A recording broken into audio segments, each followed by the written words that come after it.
Hey everyone, it's Casey. Welcome back to my channel. Today I'm going to be doing the A to Z book tag.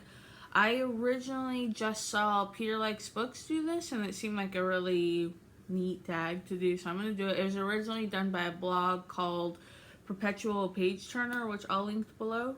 So let's just get right on into it. So basically there's 26 questions that each start with a letter of the alphabet.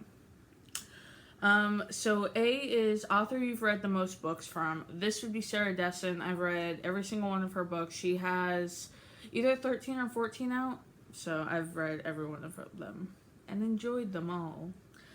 Best sequel ever. I'm going to give this one to Catching Fire, which is the sequel to Hunger Games. I liked Catching Fire more than I like the Hunger Games. Catching Fire has to do with the 75th anniversary of the Hunger Games, so you get back in the arena, but it's even ramped up even more than it was in the Hunger Games. And I didn't really like the third one, Mockingjay, that much, but I really did like Catching Fire.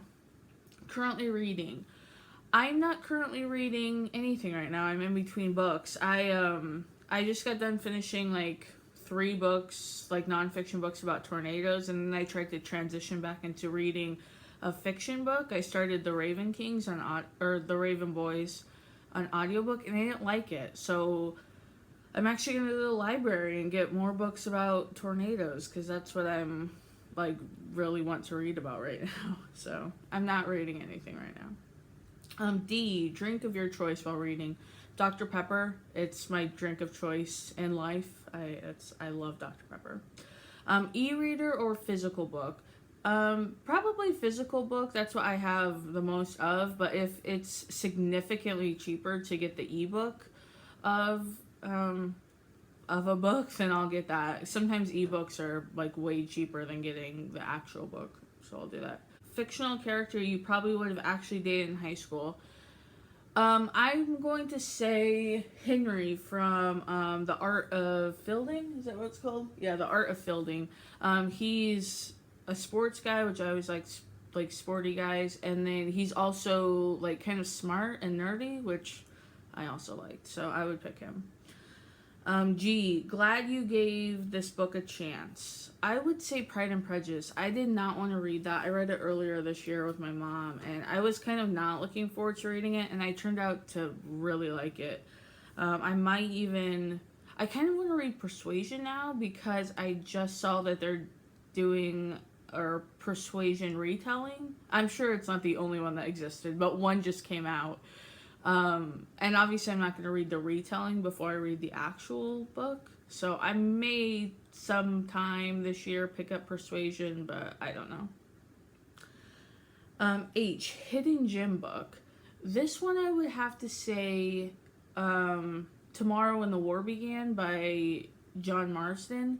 It's a series, it's 7 books that takes place in Australia.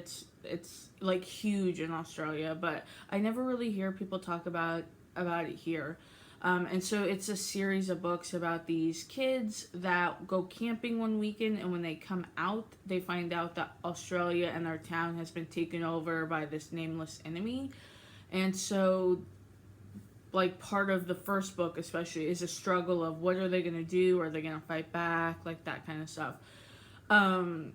And it's such a good series. It's so good. It's so action-packed. And it came out in the 90s, and I just recently reread it last year and finished it this year. And it ages really well. Like, it'll mention fax machines every once in a while, but other than that, I really wish that more people would read that so that I could talk about it with more people. If you've ever read it, let me know down below, because I've never met anyone else who has read the whole thing. I, important moment of your reading life. I'm going to say when I first read Sarah Dessen. So in the summer of maybe 2003 or 2004, her first 2 books, Someone Like You and That Summer, were combined to create a movie called How to Deal. And so they released those books together, also called How to Deal. They just did like a jumbo pack of them combined.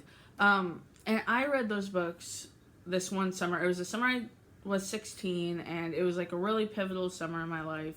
And I read those, and they were the first Sarah Dessen books, and they were also the first time that I kind of saw a character that I could so identify with. It's about this girl who, one of the stories is about this girl whose dad is getting married that summer to someone like significantly younger, and that's what was going on in my life. And I just remember being like, oh, like I'm not alone. Like, I don't know, that sounds very dramatic. It wasn't that dramatic, but it was the first time I guess I could identify with a character and like see myself in these characters. And that's, you know, I've been reading Sarah Dessen's books ever since then. J, just finished. The last book I finished was What Stands in a Storm by Kim Cross. It's a tornado book.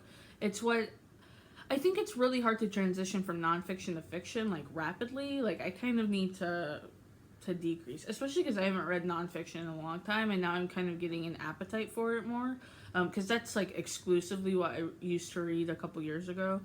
So, but that's the last book I finished. Kinds of books you won't read.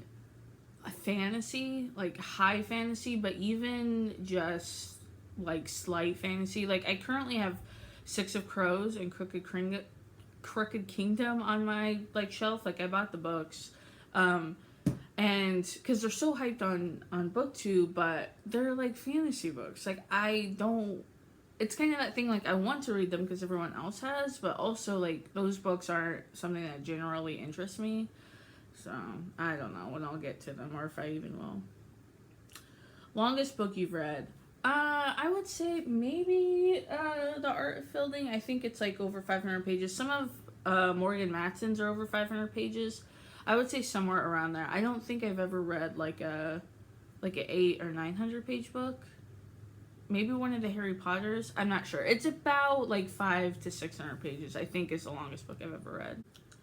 In major book hangover because of, I don't know the last time I got a major book hangover. I don't like to start books like the same day as I finish one, so I guess each day each time I end a book I kind of have like a mini hangover, but I don't remember the last time I had one where like I couldn't read for, maybe when I finished in like February. I finished that Tomorrow When the War Began series, and I think maybe after that I really had to take a break for like a couple weeks because I had just read 7 books and it's about war and it's intensive.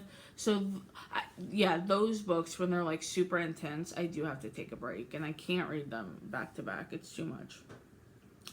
Number of bookcases you own. Well, I have 2 of these white ones, and then I have another smaller one. But in actuality, I could fit all my books on one of these.